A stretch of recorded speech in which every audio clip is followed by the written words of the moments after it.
Good morning. We are live at RadioNext.tv on the Cool Groove site, live from the Collaborate 317, the brand new studio home of RadioNext.tv. Dr. Mark Echo, Harold H.B. Bell in studio. Comenius Institute sponsored show, Warp and Woof Radio. Dr. Mark, how you feeling, partner? Man, I'm telling you what, I got the biggest smile on my face ever since the other day when we all started here. It is a fantastic space.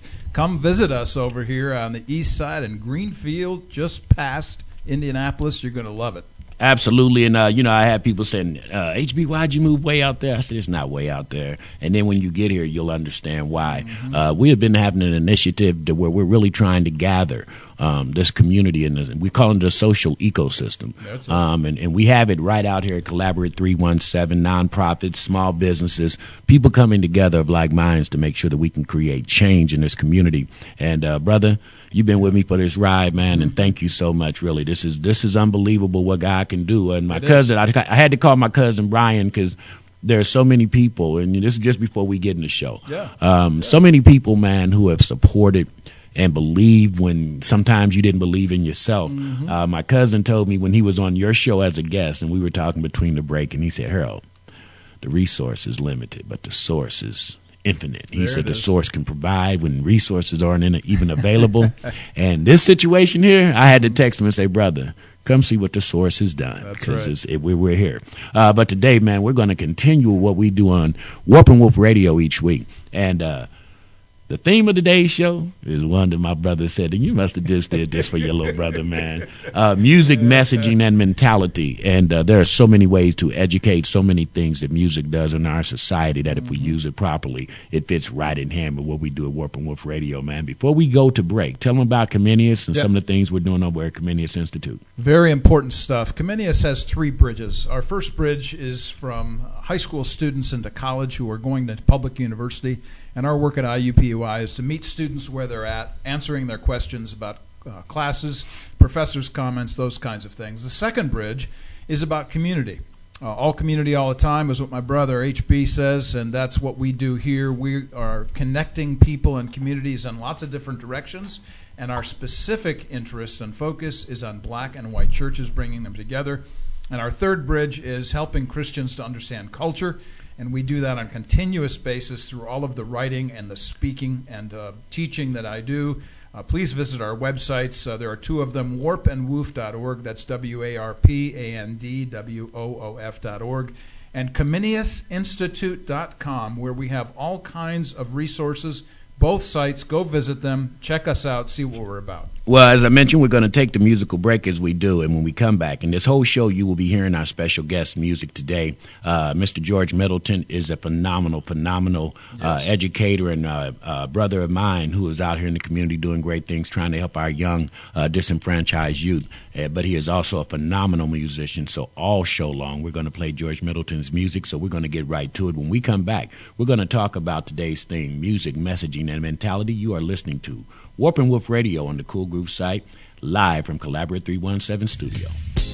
And, ladies and gentlemen, that is George Middleton, our guest today on the Comenius Institute, Warp and Woof Radio. We are live from Collaborate 317 Studios. RadioNext.tv is in this house, ladies and gentlemen. You have to come out and check out what we're doing. We're not fabricating this. This is phenomenal. This is the grace of God and what work will do. And today we are talking about music, messaging, and mentality. George Middleton, that was his last cut, What You've Given Me, and we'll be playing his music all day long. But with that being said, Dr. Mark, Proverbs, knowledge, everything that we do each week is coming straight out of the book of Proverbs on how we're relating our topic and our conversation. Well, what made you come up with music, messaging, and mentality, honestly? Well, when I started talking with George about this, we had lunch and started talking about his new book and so on. I said, how do you put all of this stuff together? And so we started talking about psychology and counseling, basically what he does in life as his job. And we began to talk about how it is that not only our behavior affects our beliefs, but how our beliefs affect our behavior. It goes both ways. And then, of course, this subconscious, unconscious self that is invested. We don't even fully understand our own spirit. So really, it was a combination of a lot of conversation George and I were having. Awesome. And music is dear to my heart. I told you, this is kind of, especially, and we always go into our differences in cultures, but my mother was a just a real proficient pianist, and I never played music, but I was always just caught up in this musical vibe. So pretty much everything I do, I'm rolling around with a beat in my head, doing what I do. So we do wisdom and knowledge every week on Warp and Woof Radio. And for the people who don't know, tell them what Warp and Woof is. Doc. Yeah, Warp and Woof is the vertical horizontal threads that make up fabric. And from a Christian vantage point, we're looking at Colossians 1:17. By him, by Jesus, are all things held together. And so we're taking all of these, the information that we see around us, we're weaving it into the wisdom of Proverbs. That's what this is about. Absolutely. So when we speak of knowledge, and we know Proverbs has a different view than probably our culture, could you tell Proverbs interpretation of knowledge versus how our culture sees knowledge? Absolutely. So this really is a big concern of mine, and anybody who's a believer should have a general understanding of what we're about to talk about here, and that is that when we're talking about culture, we're talking about the culture in which we live, the time and the place and the people, the ideas that are kind of resonating around in the world in which we live. And this particular world that we live in is a world of information. We are constantly being given information. We are overloaded in one way or another through all the different social media devices that are out there. And so the question then, the problem really for us from a Christian point of view is, how do you deal with all this information? Well, from a proverbial standpoint, from the book of Proverbs, the word know or knowledge literally means beyond information. It means beyond comprehension. It means beyond experience. Here's what it means. Proverbs says that knowing becomes transformation. Intimacy is woven within my person, so there's an internalization that goes on in the book of Proverbs. That's what knowledge is all about. Well, preach, doctor. Yeah. Because honestly, the next question that we have is, if knowledge is understanding and comprehension, then that affects your behavior. It affects who you are and what you think. Yep. So how does proverb relate to this specific, the knowledge part of, the knowing part of? Yes. So I'm going to give you two tests this morning, HB. Oh, Lord. I know. Oh, Lord. Here we go. I've been giving this test to students, and then I made up another one. So the idea of the test is what I refer to as what a wise person desires to have. And I call it the SPUD test, S-P-U-D, SPUD test. It's called sensible, practical, universal, and dependable. We all want something that makes sense, that relates to real life, that everybody deals with across the world, and then something that I can rely upon. That's the SPUD test, sensible, practical, universal, dependable. But there's also something, and this is what I would call the cultural test. I call it the CRUD test, C-R-U-D. The CRUD test stands for conceited, rebellious, undisciplined, and damaging. So the one who does not fear God is the one who is against the wholeness of the person. That person who is conceited, rebellious, undisciplined, and damaging is the kind of person we want to stay away from, the kind of knowledge we want to stay away from. And that's the idea of the difference between Proverbs and our culture. Wisdom is an understanding of the whole under the auspices of the universal ethics that God has given us in His Word against what every individual thinks is right and wrong in this culture. There it is. Spud versus crud, man. I love it. Yeah, that is test worthy, Doc. And with that being said, and we kind of alluded to this in the previous question, is the cultural differences come from the knowledge that we inherit, which means no right or wrong on that. Mm-hmm. Principle. Yeah. What I'm hearing you say, the fabric of. Yes. Doesn't change. How you weave it and how you color it and all that can change, but the principle of that has to stay the same. That's right. So with that being said, why does our view of cultural knowledge need direction? From the of cultural knowledge need direction. From the of cultural knowledge need direction. From the of cultural knowledge need direction. From the of cultural knowledge need direction. From the of cultural knowledge need direction. From the of cultural knowledge need Christian theology. Yeah, this is huge. So I'm going to give 4 ideas here just real quick.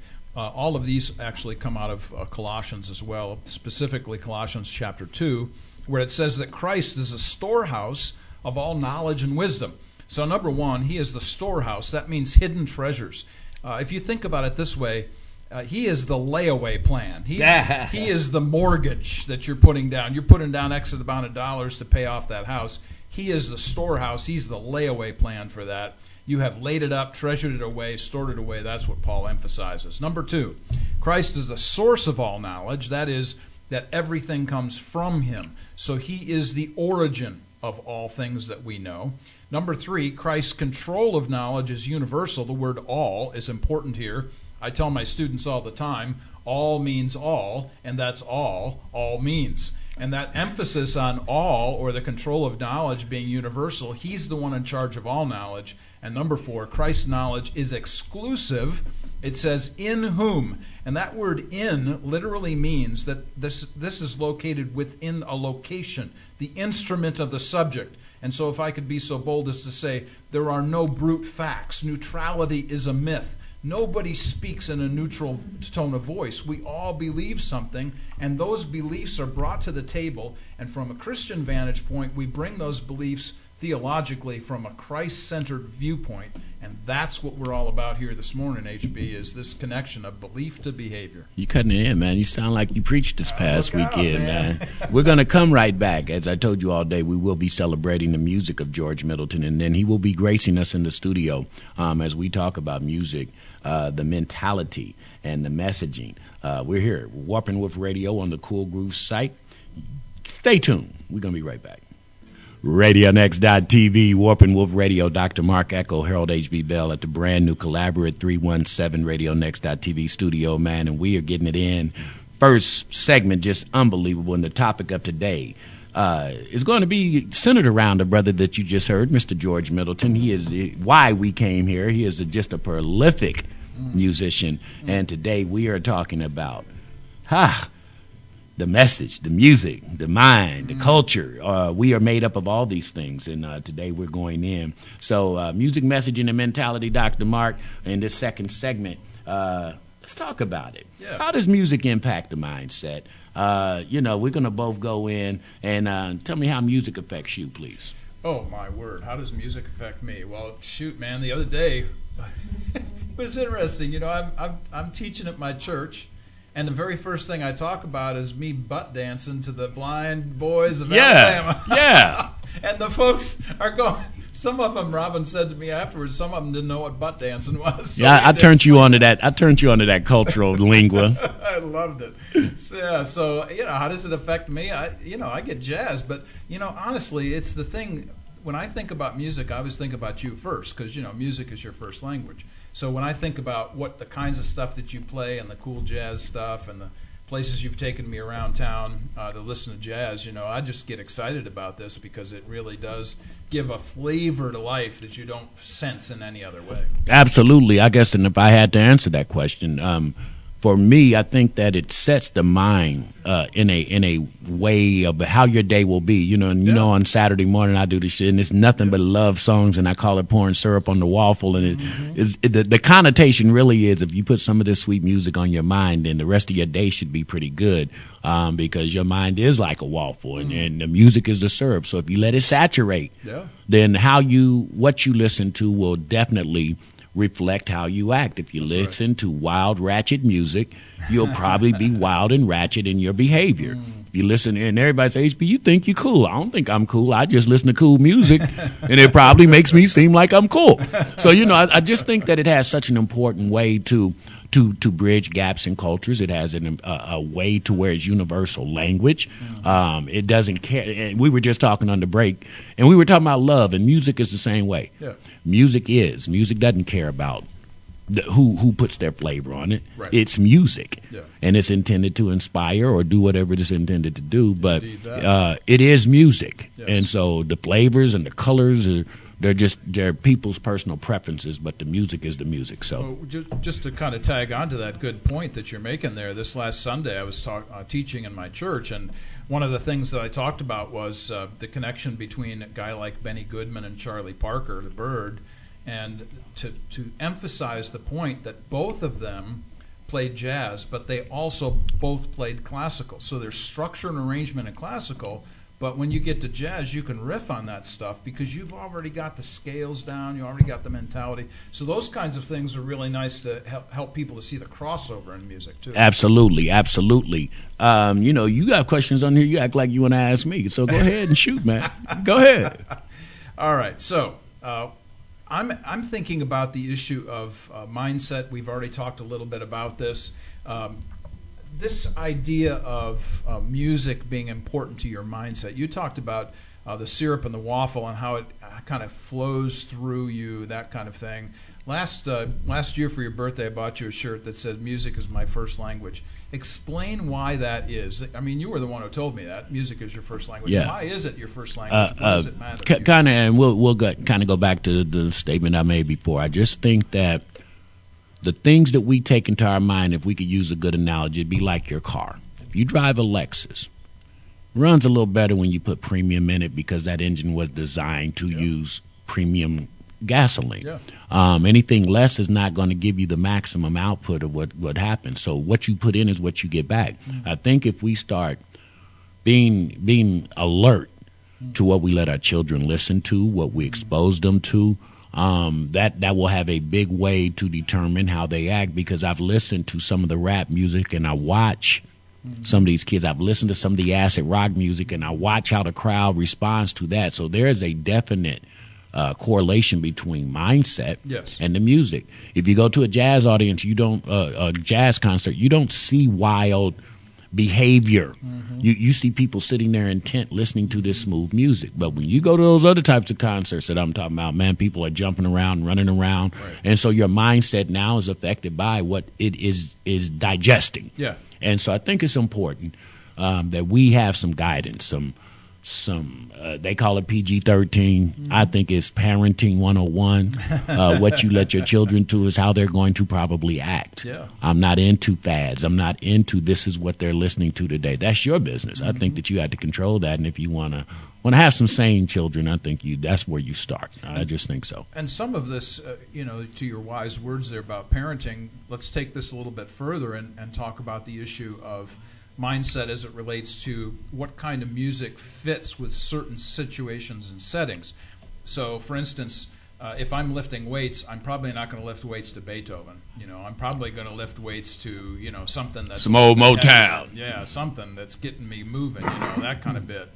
So when we talk about the issue of how music fits with certain ideas and segments of life, why is that the case? What is it about music that kind of makes a difference in how we think about certain events or people or situations? What is it about music that way?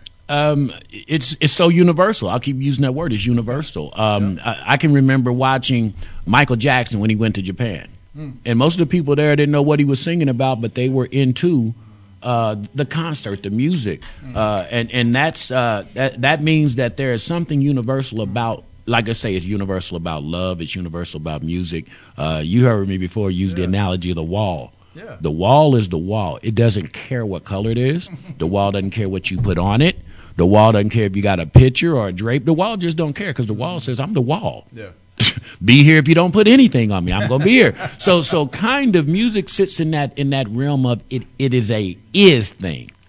It is. And so when we start talking about that and want to congregate and come together, it is such a tool, a useful tool to bring people together. I haven't been to a church. I don't care what church I go to. Every time I hear music, people are in harmony. People are in unison. And it can be the funk of the Baptist church or kind of the vanilla, pure, lily white of the church up in Cloverdale. But people are still mesmerized with the music and bought into the music. Music does, in a way, then unify us. I mean, it has that property. Oh, absolutely. Absolutely. And I can only think of a few things in life that are capable of doing that. One is music. The other is sport.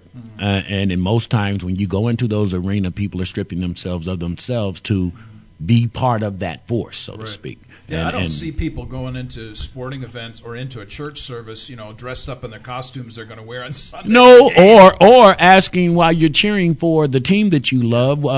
So what do you do for a living, and what church do you? Ain't nobody asking that question. Nobody. It's irrelevant because we're all here for this force of what they call this game, and we're rooting for our team. And I say it all the time. If our faith-based community could respond to Jesus like we respond to a game, man, we'd be powerful as a community. And there's the issue, really, the issue of unity. And so I'm just going to, before I get to the next question, kind of riff on what we're going to be doing next week. We are actually going to be having two different guests next week.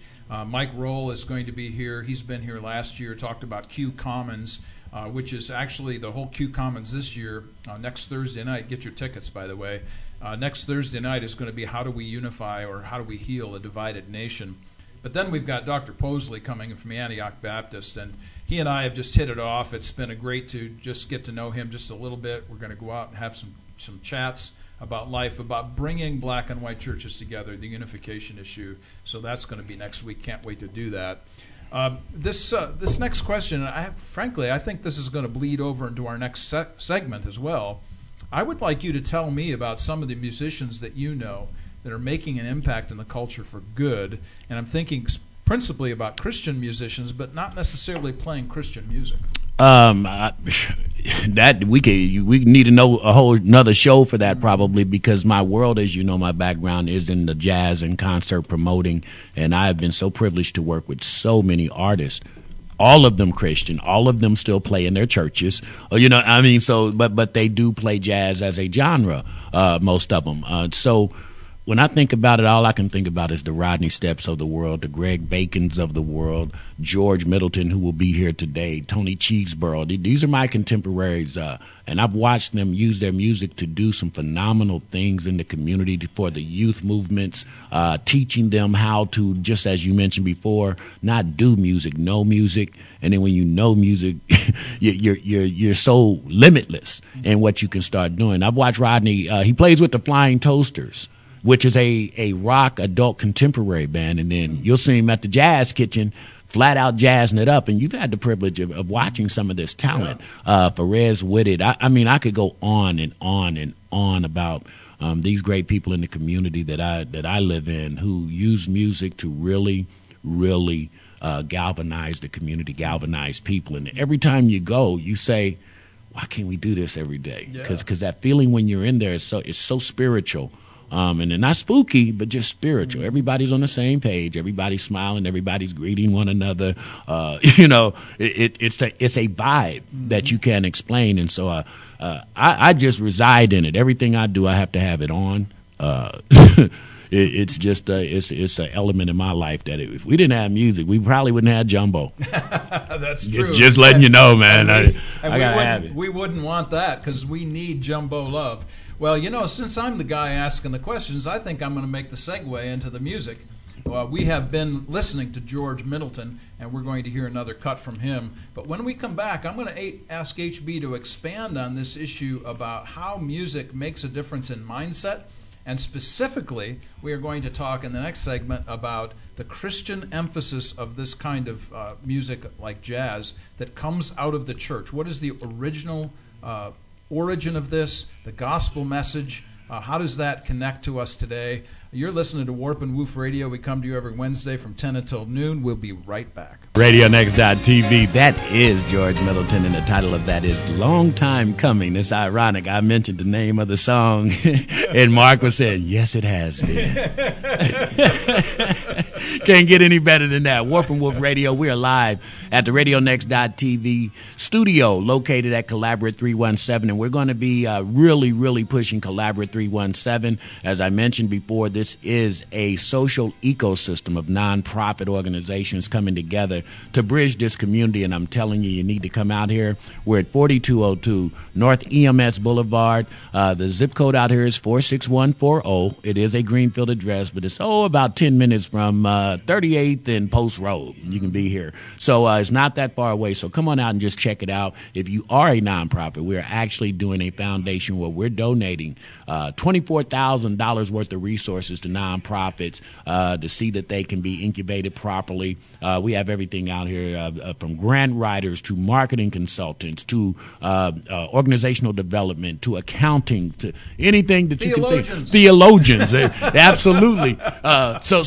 But all of those are needed to have what we call the social ecosystem, and everybody plays their role. You don't have to try to do everything. I don't have to try to be a preacher to be a communicator. I don't have to try to be an accountant to make sure my books and taxes are right. I don't have to try to be a marketer when I'm a promoter. So that's what we're doing, Collaborate 317, and you can just come on out and check us out and hopefully be part of this family. And we are back, Dr. Mark, before George comes in. Yeah, this is an important issue here.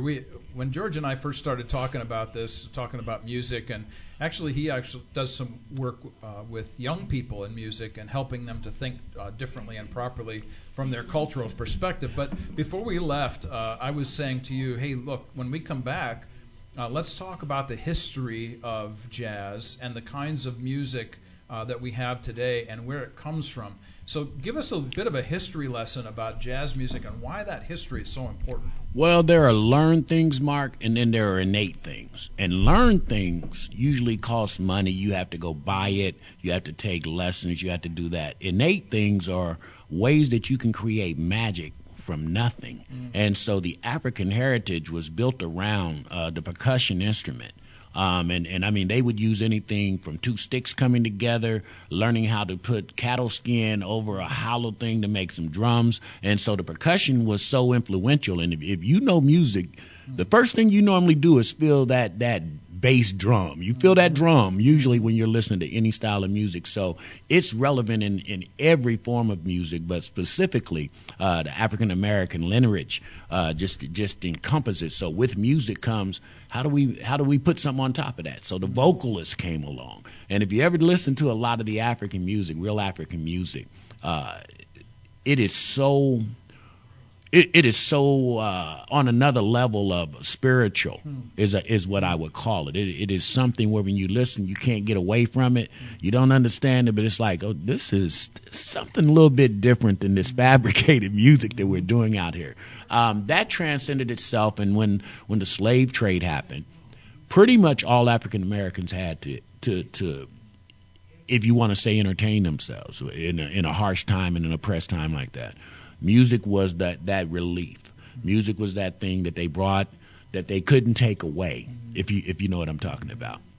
Much like education. And education is one of those things that slave owners did not want, because once you give people knowledge, like we talked about earlier, you cannot control them now. Music is one of those things. You can slave me up all you want to.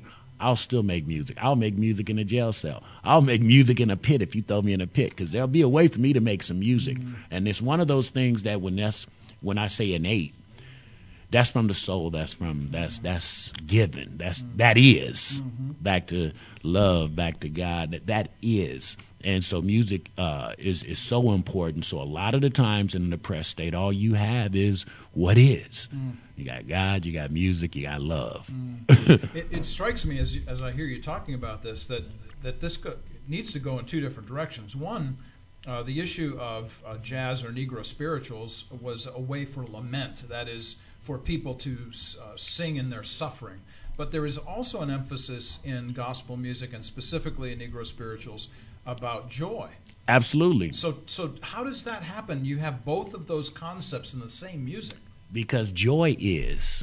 I guess joy is. It cannot be taken if you have it. There it is. And so the reality of this life that we live in, those things that just are, that is thing I'm talking about, man, when you grab onto them instead of tangible things, your peace, even in the struggle, your resonance and who you are is going to surface all the time. Hell, we've been together now 2 years, and you watch some Least Ye Not Faint happen. Yeah.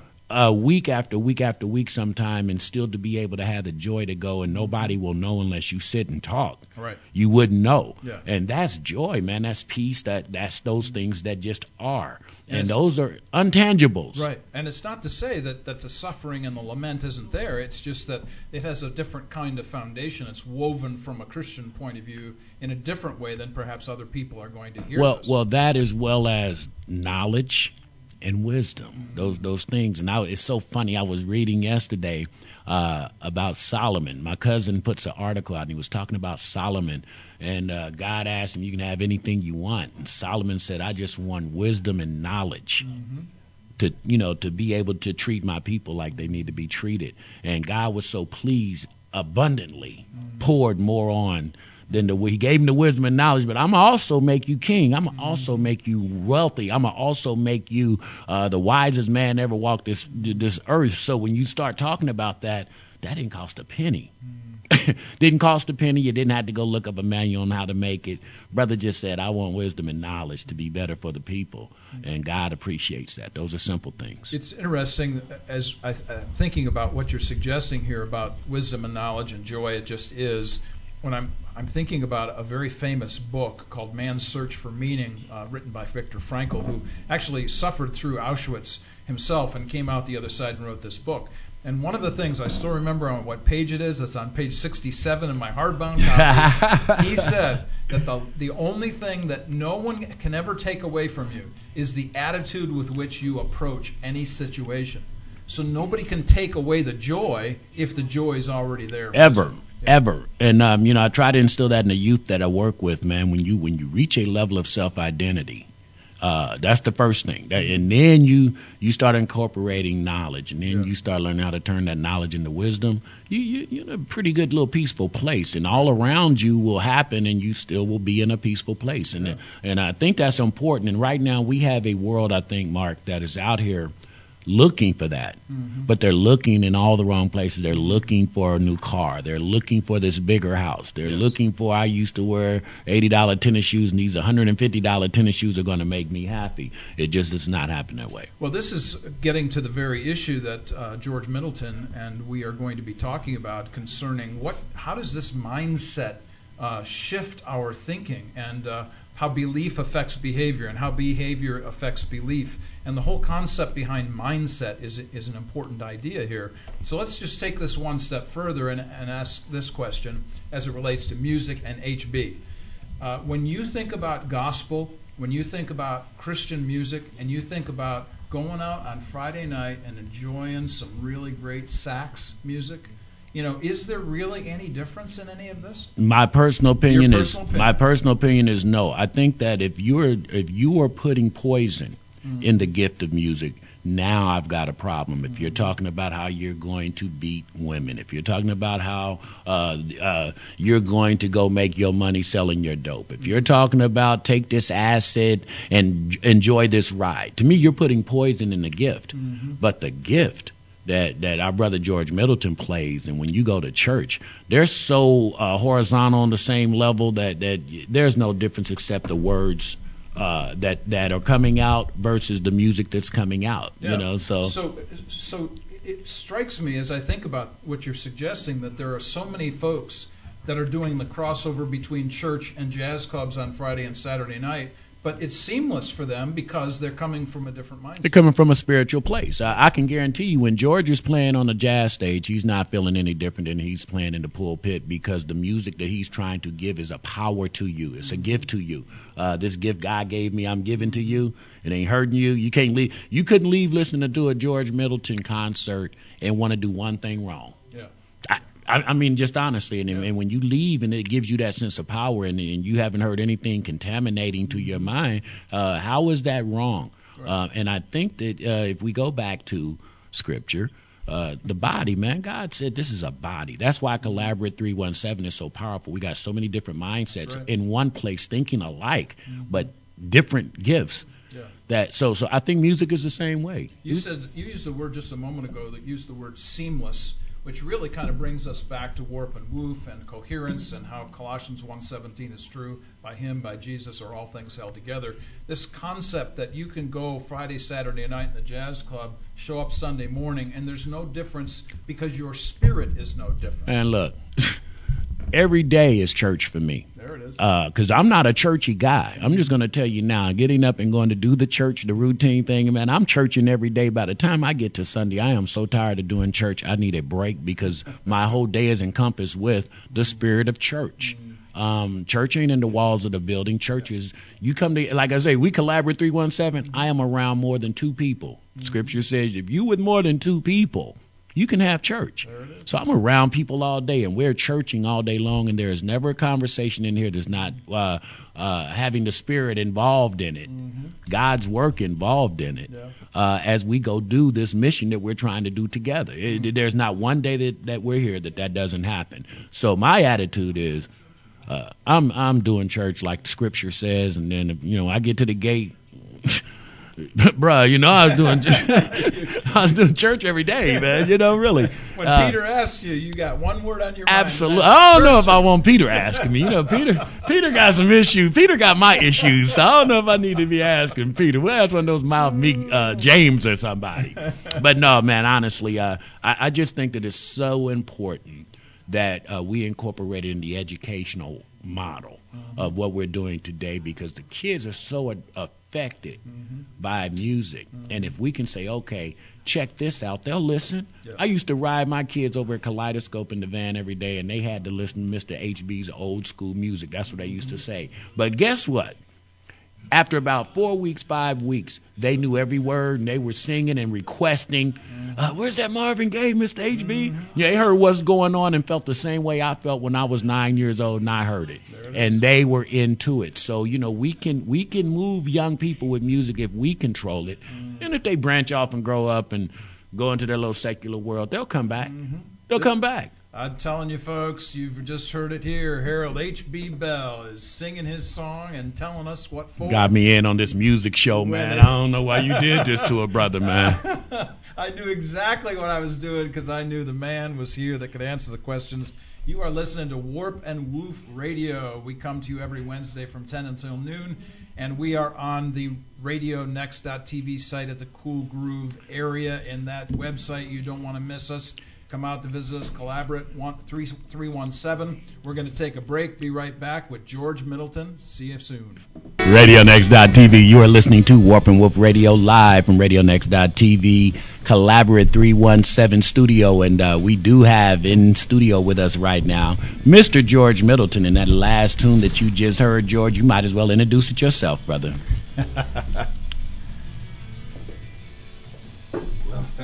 Intervisions. Pull that mic up on you, man. I know this is all new. This is all new, baby. Yeah, all these gadgets, man, microphones, cameras, technology. What are we going to do without it, right?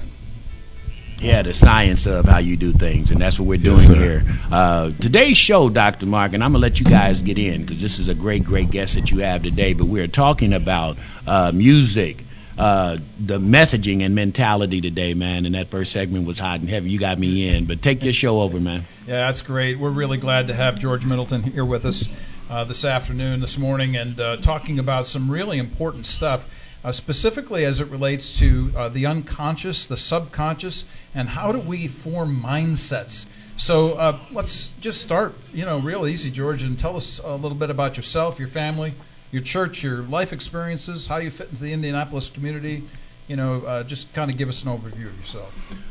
Okay, well, briefly, again, not again, but initially, thanks for having me on your show and to celebrate your grand opening here at your new spot. It is amazing.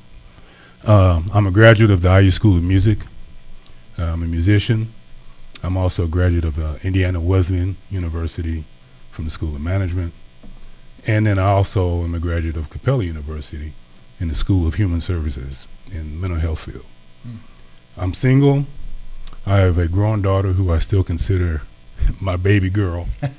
Something about those girls, they just get you. When you hear that first daddy, you're done. So she's grown and successful and working, but she knows she can still tap daddy. In terms of my spirituality, it's always in transformation. From my early years to my late adulthood stage of life. It's like a process of maturing from baby food to, adult food, and it's increasing in spiritual self-awareness. In terms of work, primarily I work in a variety of all those fields that I went to school for, as a musician, as a therapist, and most recently as an author, promoting a book that I feel is relevant to today's condition. This is fantastic stuff, man. You got a lot of numbers and letters after your name there with all those degrees and all those places you've been to school. That's pretty impressive stuff. And I get it about the whole daughter-daddy bit, man. That's just, they just melt your heart, don't they? Yes. My little one she's 31, has a couple of her own, but doggone, I still call her little one. How's that? That's it. So we're going to talk about your book. We're going to talk about your work, counseling, talk about your music. But let's just begin with something, an overview of all of this, and explain how a Christian viewpoint impacts your work.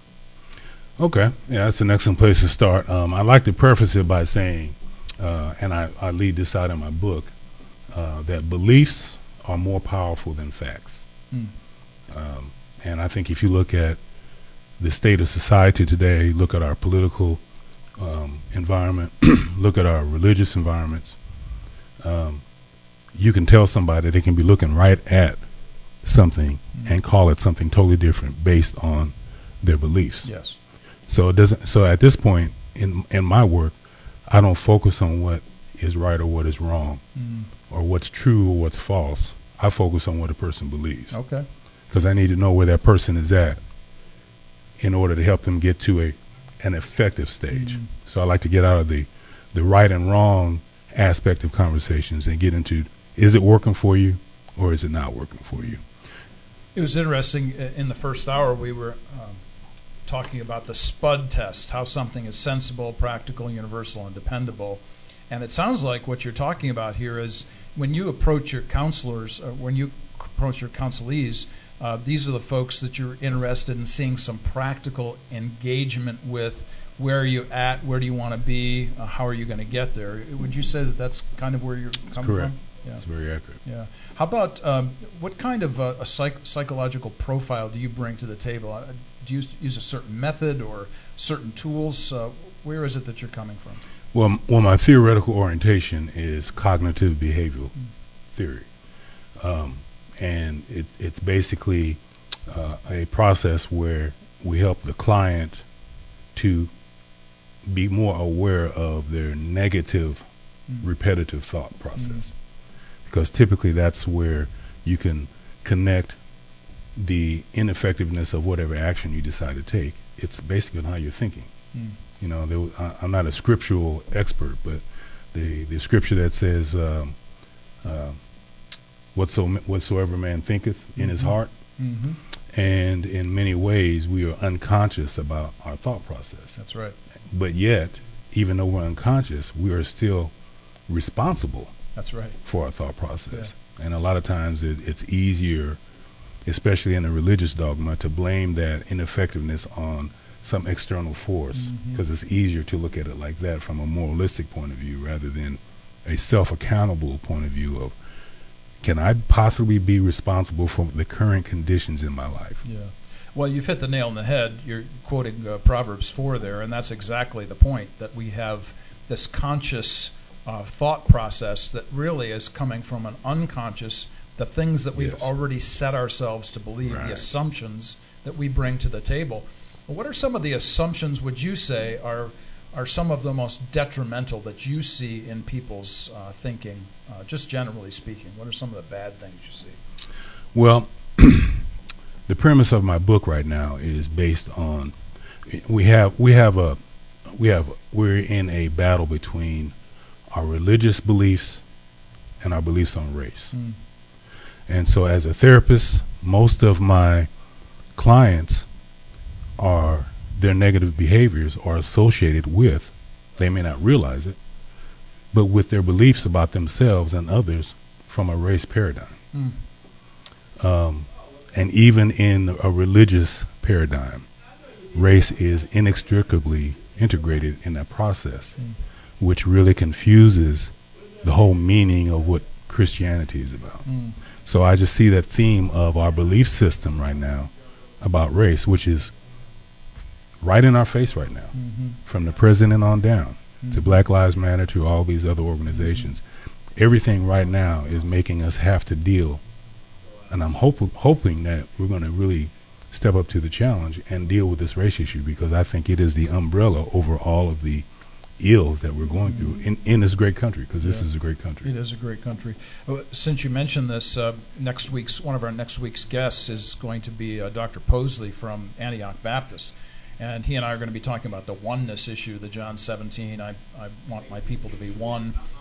Q Commons is coming in next week as well. They're dealing with how do we heal the racial divide. So you're speaking about something that's really personal, practical right now. Right.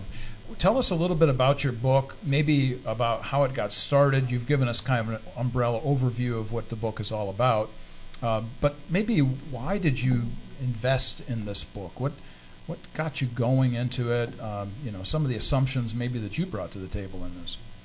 Well, I realized when I started this work, the process of the book, I realized that I had been writing this book for a while. Because when I went back over all of some of my previous works that I've written, it was like, wow, I was doing this on more of a subconscious level. But it's like when I looked at that, I realized that there was something spiritual happening with me that's leading me to this direction.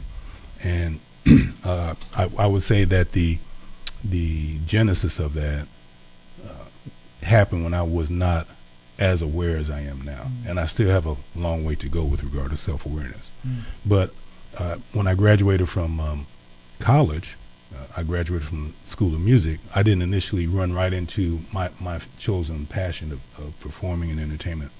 I got into what I call the safe environment, right? Because all your parents would say, go get you a real job to have something to fall back on in case you don't go platinum, right?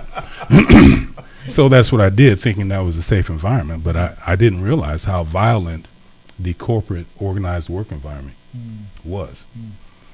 Just because people put on shirts and ties and suits and have degrees behind them, man, I took some hits in there. And what it did was it exposed in me my thought process of who I thought I was. And it also exposed in them the way they perceived me and the way they perceive themselves. And that connecting theme on both sides, because it's a dance. We're both a part of this. You can't point fingers at just one side. Is race. The way we believe about race. Quick example, when my first job going in corporate America, because that was the time when, well, I guess they still do it, but it was kind of fresh then, where if you had the degree but you didn't have the experience, they would still hire you because you had the degree. Right. And so I got hired in a position because of my degree over two experienced people that didn't have the degree. Okay. And they were two white females, and one really had an issue with me being in a supervisory position. Wow. And I don't know if she was conscious of it, and I wasn't really conscious of it until we just started having these conflicts. And then it just came to a head one day when we had a meeting, and I'm giving out the week's agenda, and she said, you sure use a lot of big words for a black guy. Oh, my word. And, I was speechless. I didn't even know how to respond to that. And so that kind of just started me down a path, because here's the thing. That is such an thing. That is such an thing. That is such an thing. That is such an thing. That is such an thing. That is such an thing.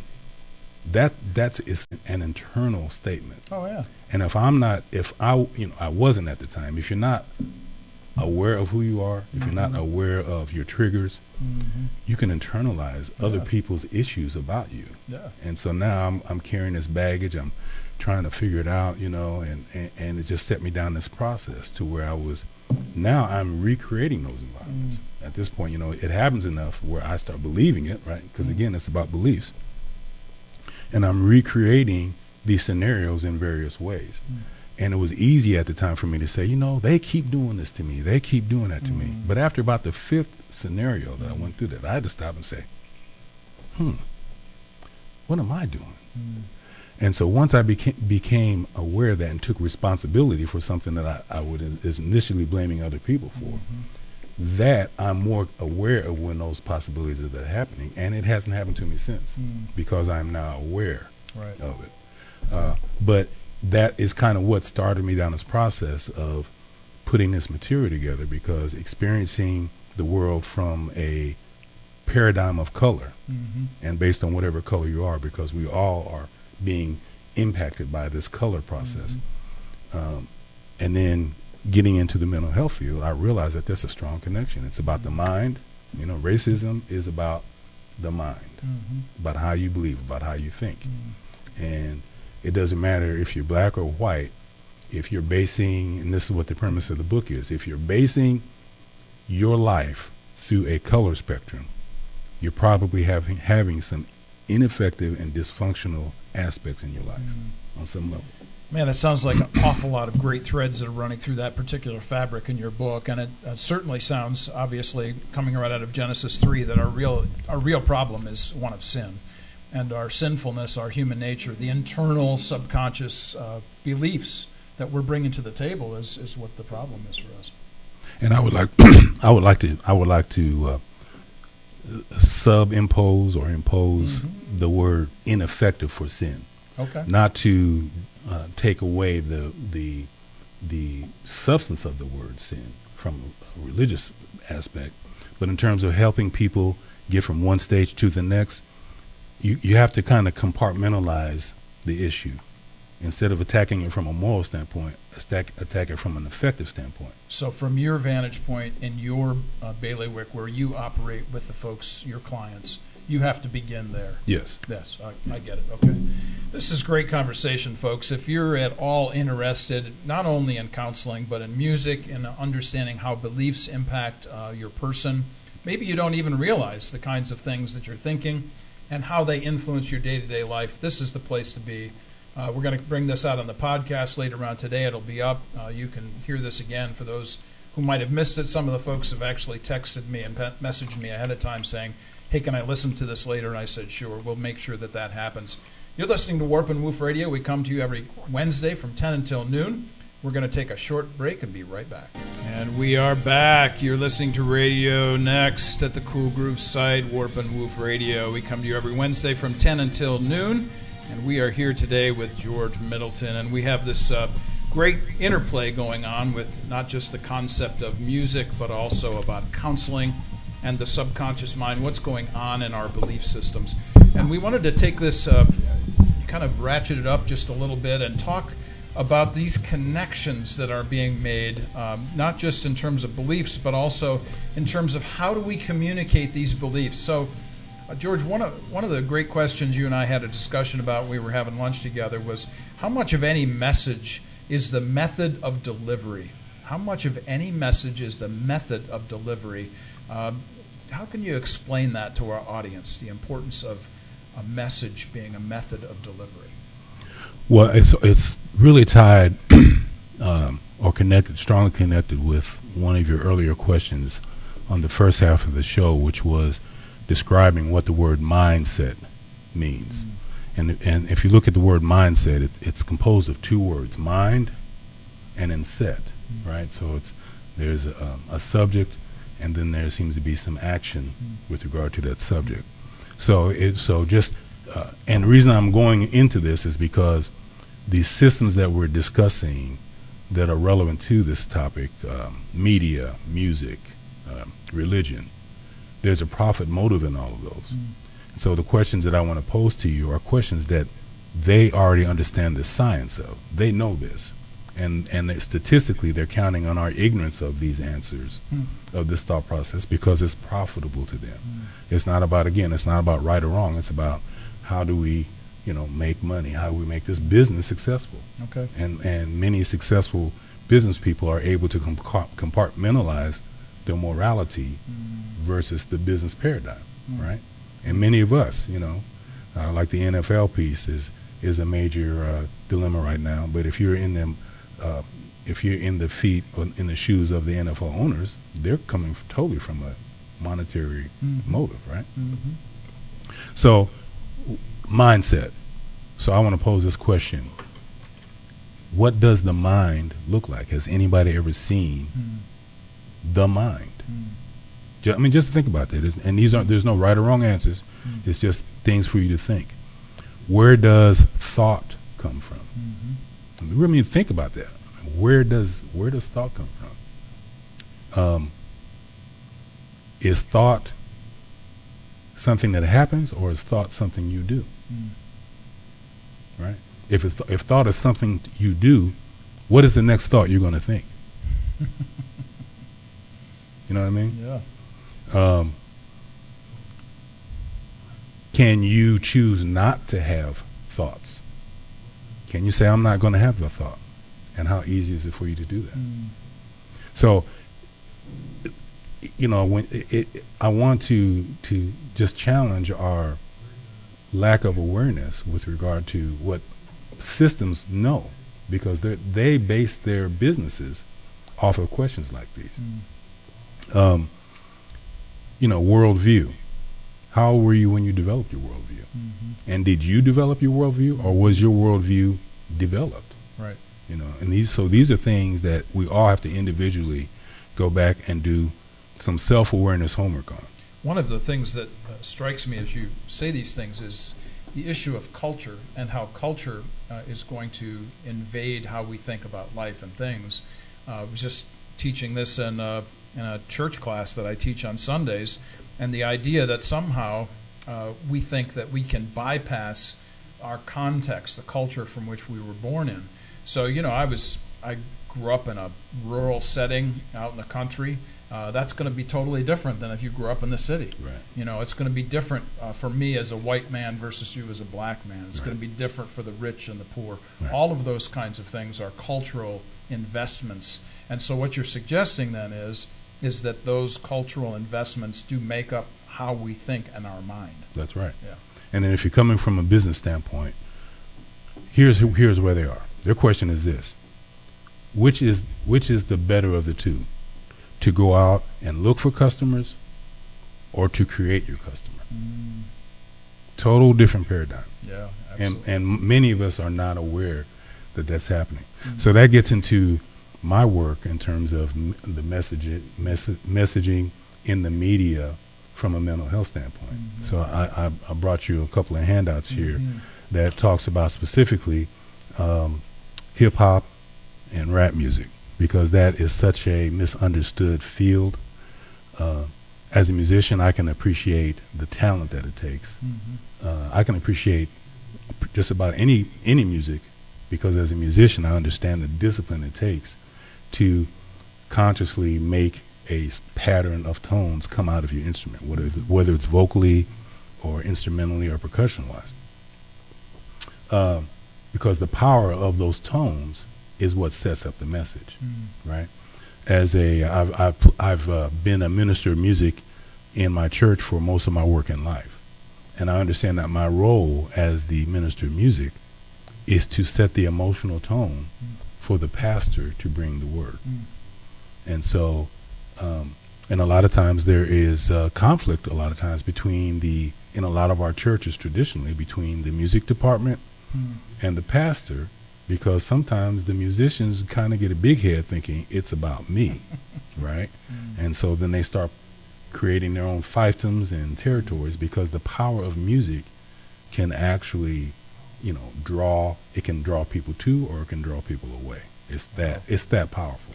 Wow. And so there has to come a lot of humility with that position. As a jazz musician, if I'm playing for people, if I'm out in the club somewhere, it's about me, so I can go ahead and be all egocentric and push me up. But if I'm in this spiritual environment, I have to be able to put George Middleton to the side and set the emotional tone, the spiritual tone for those that are coming to be fed. It's interesting when you suggest that music sets the tone. I'm thinking about some very famous lines from a guy as old as Plato, who said, "You can have the laws, give me the music." And his point, of course, is that you can change more minds through music than you can through law. Yes, that's very, very well said.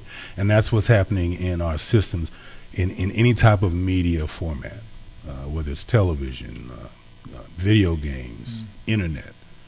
We are constantly being assaulted with messaging. And because they already know our mindset, they're hitting us with stuff that we can't, unless we're aware, we can't refuse. Because they're just throwing it right on us. So does this sound vaguely like an addiction? I wouldn't say an addiction. An addiction is something where, technically speaking, if you are so engrossed in something that it disrupts the stabilizing factors of your life. So that, like the term functional alcoholic, right? Okay. He's addicted, but he's functional. So, that's a little subjective, but it's kind of like on that platform. This is more of being vulnerable to influence, which is totally different. It doesn't even matter if you're addictive or not. If you're not able to be consciously protective of the messages that are coming through to you, if you're not aware that someone is actually playing to your predispositions to their benefit, that's a different paradigm. Oh my! It reminds me of what John said to the folks that he was writing to in 1 John 4:1. He said, "Test the spirits to see if these things are so." So the idea of testing literally meant to hold up a cracked pot to the light of the sun so that you could see the light through the crack and you could expose it for what it was. So it sounds like you're into the exposing issue here. You're helping people expose for themselves these issues. That's beautifully said, because it's not about telling people what to do. Right? Because the minute you try to tell someone what to do, their natural instinct, present company included, is to defend against that, because you're coming from a position of superiority, which I may take offense to. Sure. Now, I am not as bad on that as a lot of people are, because the work I do humbles me so much that I'm more open to other people's perspectives. So I'm more apt to not be as defensive. But even I have my limits. But the average person, you don't want to come at them from a position of I know more than you, or I'm better than you, or you want to come open spirit, open in heart. Sure, sounds like something Jesus might have said, like humble yourselves. Which self is the hardest piece. Self is the hardest piece. One of the questions I like to pose for thought when having discussions with religion and spirituality and politics, because they're all intermeshed.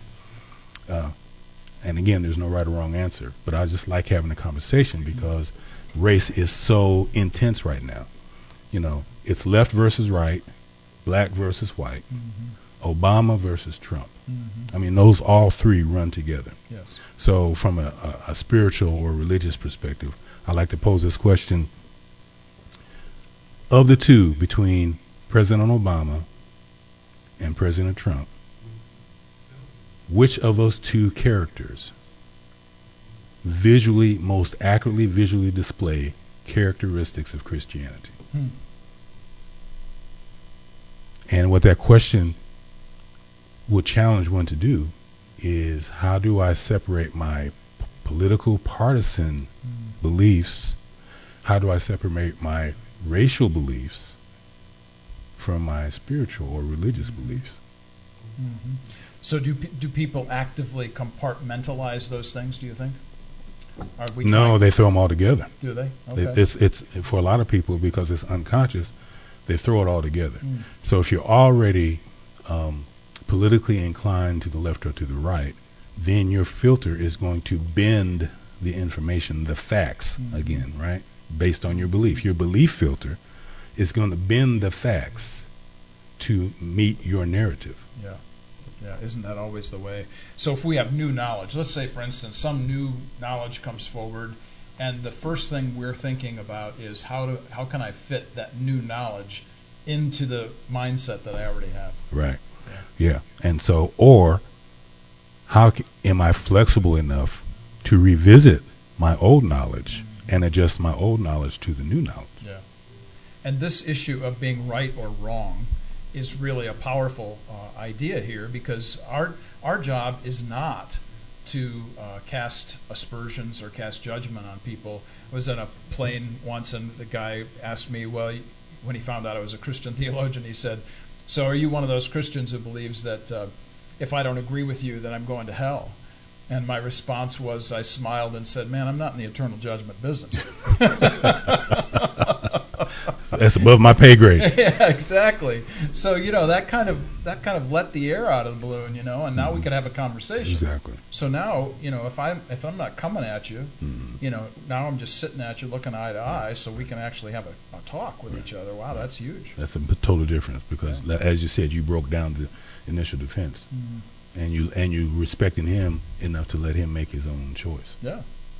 Isn't that the truth, though? I mean, when we think about the concept of choice, you used that word a moment ago, let's talk about choice. how do we make choices? You've talked about the issue of belief and how important mindset is, and we do this subconsciously and so on. Is there any way that we can influence people to help them toward a better choice, a good choice from a Christian vantage point? Is there any way that we can do that? Definitely. I mean, because we're having impact on people consciously or subconsciously. So now we have a choice to make. How conscious do we want to be in the way we're influencing people? There's an old adage that a minister said, I'm sure you've heard of it, but he says, I would rather see a good sermon than hear one. Oh, boy. Now, there is the challenge, right? Yeah. Because that means you have to live it. It's like HB was saying in the first segment. He's churching every day. He said, by the time I get to Sunday, I'm churched out, right? So in the typical religious paradigm, traditional religious paradigm, it's the inverse. We put all our holy behaviors on for Sunday, and then Monday we're going out there figuring out who can we do in, you know, or who can we judge, who can we talk about, who can we exclude, who can we discriminate, who can we make policies against that are going to have adverse impact. Right. This raises a question in my mind when I think about what you're suggesting, that this is kind of all rolled into one, all of the different issues that we're facing kind of rolled into one. In theology and philosophy, it's something called syncretism, where you pick and choose. So whatever you pick and choose, and you kind of roll it into this ball, and now that's your philosophy, that's your worldview, that's your mindset. Yes, okay. And so now I'm in charge. Right. But still, it comes back to the same thing, right? You, self, are making a choice to be in charge, to decide, yeah, this is right, this is wrong, because I made the choice. You made the choice. And then you'd have to question yourself, did you really make the choice? Or did someone make the choice for you? Yeah. You know, based on your environments and, you know, your economic situation. Right. You know, how control are you really of deciding your own choices? Well, let's take that to a different level and ask this question about the stories. Maybe, you know, you could tell a story or two, obviously without names, about folks that you have seen come through this process, whether it be negative or positive, good or bad, folks that have made good choices, they've gone back to reconsider the old knowledge again and come up with a new paradigm perhaps, or those who have said, you know what, I saw it, I don't like it, I'm going back to what I was doing before. Yeah, I've got a lot of clients that I would say I've had some great experiences with, because they were open to changing that story. You know, one of the ways that I try to get my clients to think is the stories that they tell about themselves. So that was a really relevant word you used. Because the more you tell that story, the more you attract and reinforce whatever the condition is. Okay. So you have to really be consciously careful about the stories you tell about yourself, because those words are powerful. Words have energy. So whatever you're speaking to yourself about yourself, that's the energy that you're drawing to yourself. You know, and so what I find with the success stories of my clients are the ones that are able to. I had a brother that unfortunately got pulled into the system for abuse because of some inappropriate behaviors with his daughter from a disciplinary standpoint, and that set off a hailstorm of just negative perceptions. He's a black male. He is of strong mind. He is very articulate. You know, that's a key word, right? And he doesn't back down. So that was not a good combination for him in the system of Department of Child Services, where they're determining if they're going to take your children or not. Okay. And so I got brought in the middle of the case because he was angering everybody. And so he had gotten that violent or aggressive black male status. So I was able to help him reframe his responses. I said, I'm not trying to change your mind. I'm not saying you're right. I'm not saying you're wrong. But right now, here is your stigma. Do you believe that your current way of responding is improving it or worsening it? And I would just take him through a series of self-assessments to the point where he started adding more tools to his arsenal. And it was a struggle, but he did it. I mean, because I had to go through some times where he would go off on me, right? And I realized that anytime my client is angry at me, it's not about me.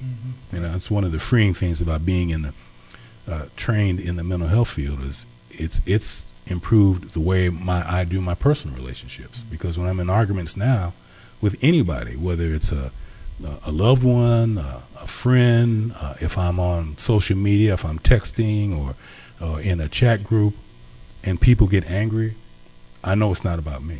I know something was triggered in them. And so then I try to find and try to help them become aware of whatever that is. And so that's what he did. And unfortunately, the momentum of his negative behaviors were too, and me coming in the middle of the case, they were too overwhelming for the other service providers to get over. Okay. So he's probably going to end up not losing his daughter, which is unfortunate, you know, because that was a clash of cultural paradigms, a clash of religious paradigms, a clash of service provider ethics. I thought there were a lot of unethical behaviors on the basis of my professional colleagues, for taking things personally, for judging a person who is in an emotional state. You know, so that was very disappointing to me. But even in the view of all that, he showed tremendous growth and an ability to add to his emotional repertoire of responses.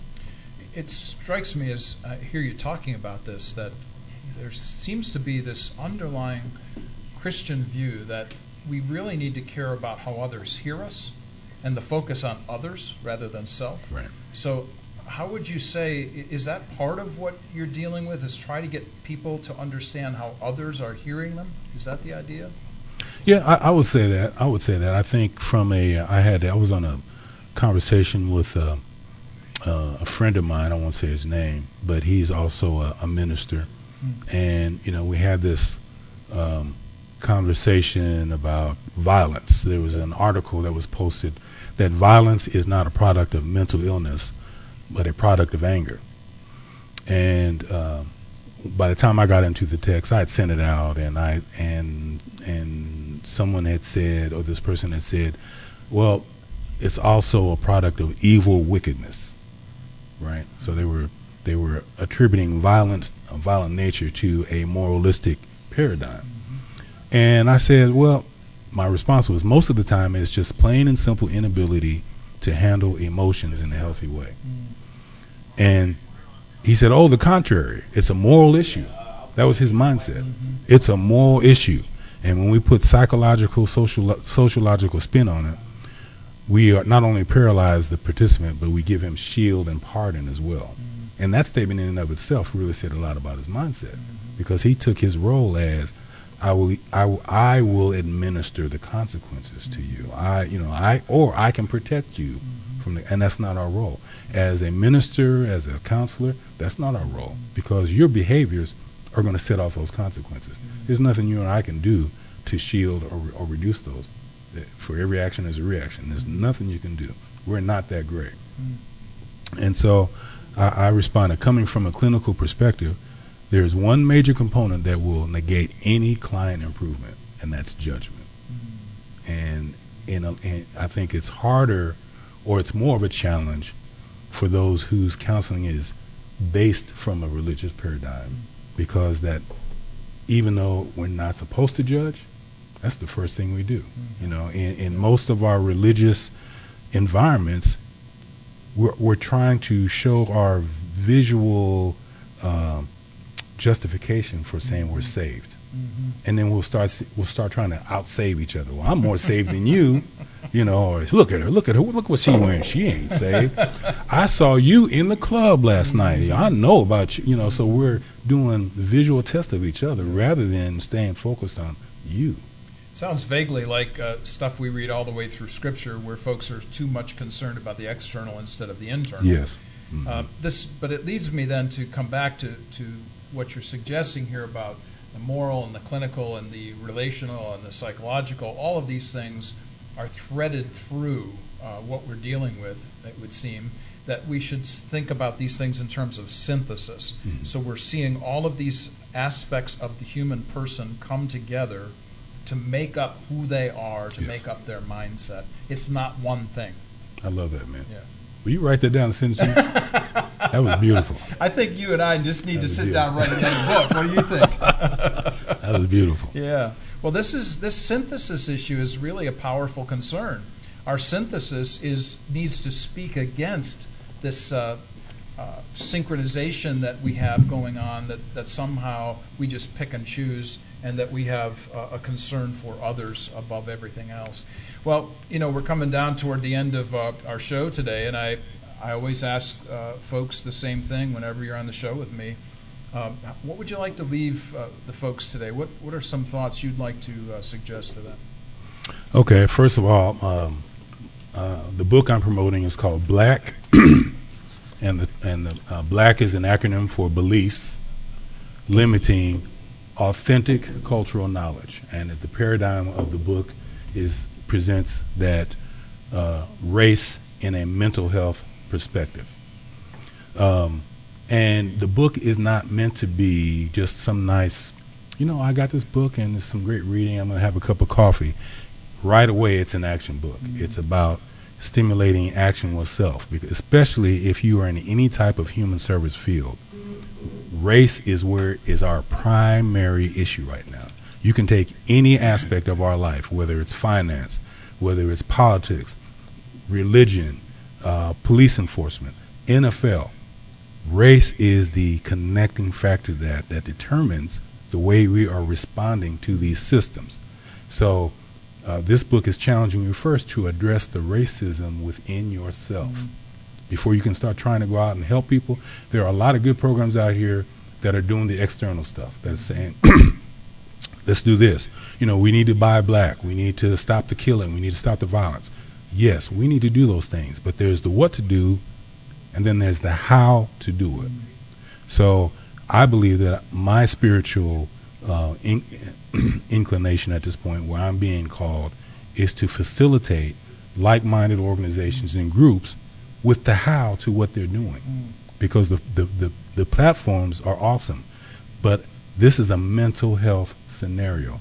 And when I say mental health, people will automatically go to PTSD, go to depression, those are valid pieces, but I'm not talking about that kind of mental health. I'm talking about the day-to-day way of how you see yourself, right?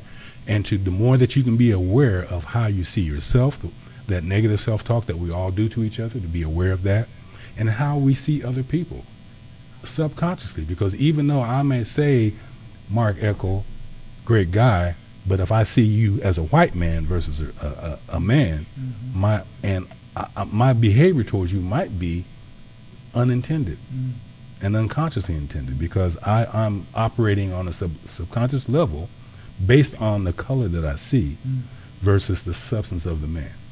Now, I'm not saying let's not look at color.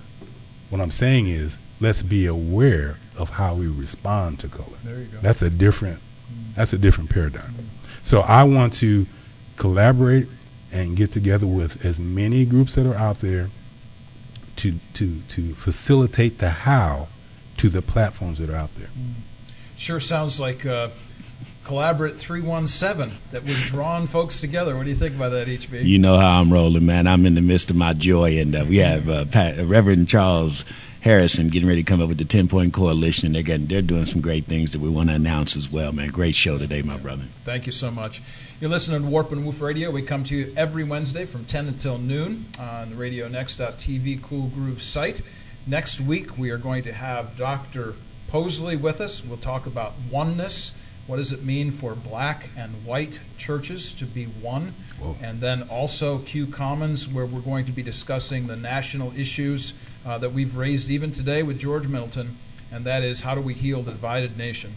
You're listening to Radio Next at the Cool Groove site, Warp and Woof Radio. Could I say one other thing? Oh, please. My book is available on Amazon.com. I just have people asking, where's the book? It's available on Amazon.com, so go get it. There it is. And it's a great book. I love the cover of it as well. Something that immediately draws you in.